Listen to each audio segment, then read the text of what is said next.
Deməli saat 6-dır, 7-dir belə axşam evə gedirəm. Saspik vaxtıdır. Dayanacağın yanından keçdim. Dayanacaqda düşən avtobus dairəti. İndi minən, düşən, hamı evinə gedir də. Bir avtobusun biri ayağını qaza qoydu. Şofer reysə çıxanda gördüm uzaqdan bir dənə qadın əlində yelləyə-yelləyə qaça-qaça gəlir, qışqırır ki, "Ha, saxla da onu, görüm sən qaçıram, çorsan." Döndü ki, belə dik atıldım. Da soruşmadım, "Ay xanım, mənlənsiniz?" Gördüm elə konkret mənə deyir də. Dedim, "Ay xanım, başa dön, birincisi görmədim səni. İndi görsəydim, xanımlıq xətrinə saxlatdıra bilərdim bəlkə." İkincisi ki, "Öyle də deyirsən, saxla da onu." Rəhmətli nəvəsi. O avtobus 50 tondur, 100 tondur, Allah bilir, içində dolu adamla. Nə tər saxlayım onu? Mən Heraklam, Gerkulesəm, Batmanəm, Supermanəm. Hansı gücə sahibəm ki, onu mən tutam, saxlayam.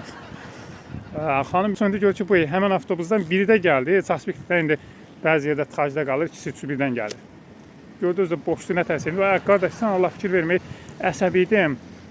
Sağ ol, qaçdı girdi avtobusa. Dedim, "Ay xanım, bir hövsələn olsun, bir səbrin olsun, nə olub? Gələcək də, qaça-qaçdı, dünyanın axırı deyil ki."